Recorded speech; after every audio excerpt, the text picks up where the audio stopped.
All right, guys, so I have a couple of good news stories to report to you guys that surely will have the woke revolutionaries melting down in panic and rage because people are fed up with some of the woke nonsense, especially when it comes to this gender conversation, okay? Because across the country, we are seeing women have tragic experiences, particularly in locker rooms at gym and training facilities. One facility that has come under fire is the YMCA, in which, again, you have a lot of young women that are having tragic experiences in YMCA locker rooms because the YMCA is woke, right?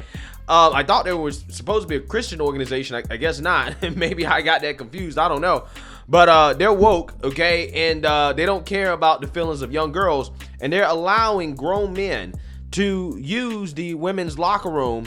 And these grown men, if they say that they're a woman, they're allowed to use it, and they're exposing themselves in front of, you know, young girls, okay? And I'm not saying it's being done on purpose.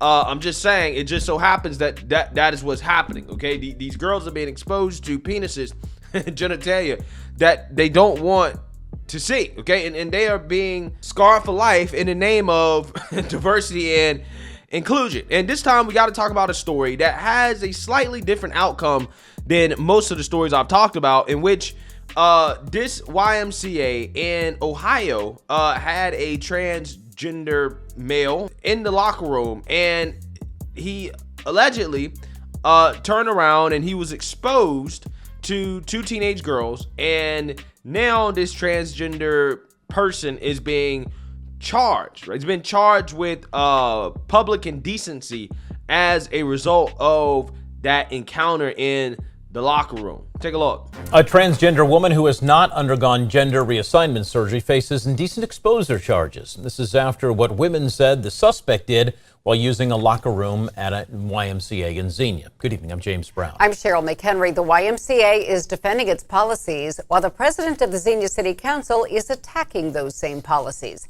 News Center 7's Mike Campbell went to Greene County to sort out what we know right now. This case began with 3 different complaints to the Xenia Police Department about problems in a women's changing facility here at the Xenia Y. And those complaints were about potential cases of indecent exposure. Doesn't make me feel comfortable at a safe place.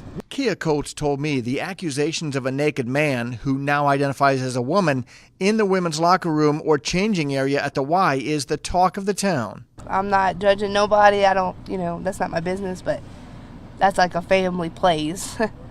I get to be smart. The complaints here at the Y center around a person identified in court papers as 31-year-old Darren Glines. We've been told the person identifies as a woman and goes by Rachel Glines. The complaints are from 2021 and 2022 and pertain to a specific complaint wherein the person reported seeing a naked male in the female's locker room. In count 3, it was reported that at least 3 juvenile females were present when the naked man was in their vicinity. The president of the Xenia City Council recently discussed the issue during a legal discussion at a Greene County Tea Party meeting that was recorded. He repeated his understanding of the story of one of the women that complained. So she went out to the front desk and said, "Hey, don't know if you know what's going on, but there's a naked man in there." And she was informed that no, this actually is a woman, and and that you shouldn't be disturbed by this. Urschel did not respond to my request for an interview Tuesday. Officials at the Greater Dayton YMCA also declined an interview request, but told me their policy is in accordance with the Ohio Civil Rights Commission. The YMCA of Greater Dayton will continue to comply with legal mandates while ensuring the privacy and safety of all members. Under no circumstances will we investigate an individual's birth identity and then assign individuals to locker rooms. That would be counter to the law, counter to respect for all people, and it is not who or what we are as an organization. But some Greene County residents are not convinced the Y is ensuring the privacy and safety of all its members. Whatever gender you want to be, that's fine. That's your own personal taste, whatever, but you don't have to involve our young people. Glines is expected to appear in Xenia Municipal Court on February 6th. As this case moves forward, we will keep you informed of what happens. In Xenia, Mike Campbell, News Center 7. Yeah, so once again, we have a story here that involves a biological man being allowed to use the women's restroom because the YMCA, apparently they're either woke or they're really afraid of getting sued, right? It's probably both, okay? And it has resulted in traumatic experiences for women, okay, as there's been multiple complaints, okay, including complaints involving minors, okay, who were in the facility while this, man was exposing himself in the locker room. And the Y tells the people that are complaining that no, you're supposed to be okay with this, right? You're a bigot if you're not, right? You're supposed to be okay with penises being in women's spaces. Again, it's absolutely incredible, right? It's absolutely incredible that the Y has just completely gone woke, okay? They're not for standing up for women's rights anymore. The rights and feelings of women don't matter anymore when it comes to the rights and feelings of men who want to be women. I mean, this is the ultimate form of the patriarchy, right? It really is, okay? Men who want to be women and want to dominate women's spaces getting preference, right? Preferential treatment over actual biological women.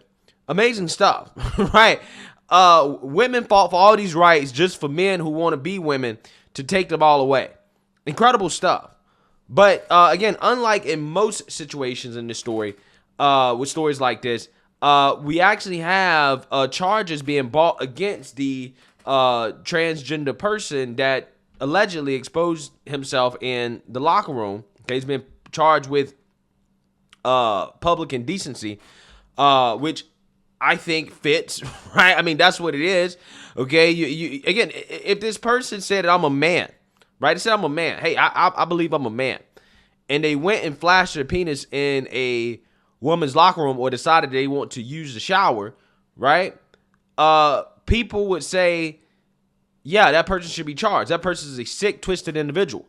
But if you say that, hey, I'm a woman, and then you go into a woman's bathroom, right, and you flash your penis, apparently that's totally fine, right? That's totally normal. You're supposed to be okay with that. It's really incredible. It really is. And allegedly, one member of the city council stated that the YMCA would be charged with aiding and abetting if the case is successful against the transgender person that is being charged, right? So again, the Y here has really got themselves in a pickle, right? Because they're woke and they're trying not to get sued. But now, they have a transgender person who they're trying to protect, now getting charged. And if charges are successful, again, aiding and abetting charges may come against the Y for, basically, wanting to be woke, okay? Refusing to stand up for the rights of women. It truly is fascinating, the pickle or the conundrum that the Y has gotten themselves into. But I got another story for you guys that I want to talk about here that has caused NBC to melt down, and it is about Utah, who passed a great law that is going to ban sex change surgeries and procedures for all minors. Take a look. A new Utah law that bans gender-affirming medical care for transgender youth is about to face some legal challenges. The National Center for Lesbian Rights and the American Civil Liberties Union of Utah say they plan to file a suit in the coming weeks. Utah's new measure was just signed into law on Saturday. It prevents minors from receiving gender-affirming surgeries. It also puts an indefinite moratorium on access to puberty blockers and hormone therapy. In a statement, the ACLU says it will use, quote, every avenue necessary, including litigation, to fight this ban. Similar challenges are already underway in Arkansas and Alabama. NBC Out reporter Joe Yerkeva joins us now with more on this. So, Joe, let's walk through this new ban in Utah. First of all, we should note the governor here, a Republican governor, a year ago vetoed a bill that would have banned trans students from playing girls' sports, saying he was worried about suicide at the time. But now he's signed this one. What's the response to this from trans kids, from their families, and those who provide medical care to them? Yeah, the response has been really strong and negative. Trans kids and parents and their parents are really afraid right now. And I think part of that is because this law is really unprecedented in its scope. So it not only bars care for minors, but it also specifically targets providers. For example, it requires them to undergo 40 additional hours of training by an approved organization, is the language the bill uses. And then it will also allow minors who receive care from them to sue them for malpractice until the minor turns 25 if they change their mind about the care. So it's really unprecedented in the way that it both limits care for minors and also targets providers. So this goes further than a lot of the bills that we've seen signed or discussed around the country then. Right. All right. Yeah. Let's talk more about that. The Human Rights Foundation says more than 300 anti-LGBTQ bills were introduced in state houses across the U.S. last year. We know a number of them targeted transgender youth. Let's break down the impact of these bills and of the legislation. First, talk about the mental health impact. Sure, yeah. We have some stats here from the Trevor Project. They recently did a survey of trans and non-binary youth about the impact of this legislation on their mental health. And 93% of trans and non-binary youth said that they're worried about being denied access to gender-affirming medical care. 91% said they're worried about being denied access to a bathroom, and 83% said that they're worried about being denied the ability to play sports due to state or local laws. And then, trans youth just tell me that this affects their day-to-day lives. It keeps them from sleeping. It makes it hard for them to perform in their classes. They have trouble forming relationships. So this really has a widespread impact on their lives. Just overall, what's at stake here when trans youth can't get the gender-affirming care they need? Well, their mental health obviously is at stake, like we just discussed, but it's also just their ability to feel like they can be themselves out in public, their ability to feel accepted, to feel like they have a safe space at school. So it's really just, their really basic ability to feel like they can be who they are without any repercussions. You have talked to many trans youth over the years, and they'll tell you the thing that can bring them the most joy is getting that gender-affirming care, right? Exactly, yeah, getting that care, because really that's only one part of who they are. So when they have that care, they can do all the other things that they love to do, whether that's sports, art, all of those things. All right, Joe Yerkeba, thanks so much for your reporting and for joining us. We appreciate it. Thank you. Yeah, so you seen that, you heard that, okay? I love this new law from Utah, and one of the main reasons I love it is because it does exactly what I've been advocating for, right? Which is, one, to ban it, okay? And if you can't outright ban it, then two, allow medical providers to be sued who perform these surgeries on minors if they change their mind. In this case, in Utah, it allows them to sue up until the age of 25 if they change their mind, which is something that the woke revolutionaries should have no problem with, right? Because they say that this is necessary, right? These are life-saving procedures for so-called trans kids, which I haven't figured out what a trans kid is, but allegedly there are trans kids out there. And this is life-saving procedures, okay? Getting these, genital mutilation surgeries, right? Life-saving, okay? If you really believe that, then, hey, they shouldn't be changing their minds, right? They shouldn't be changing their minds. You shouldn't have to worry about the medical providers being sued because, again, you're 100% sure that they're really not the sex they were born, okay? You're 100% sure about that. It's amazing. It's amazing how when you tell them to put their money where their mouths are, they want to get upset about, oh, no, this is unfair. Medical providers can get sued if the kid changes their mind. Yeah, you said it. This is, life-saving. They need this, right? They are 100% sure that they're not actually their biological sex.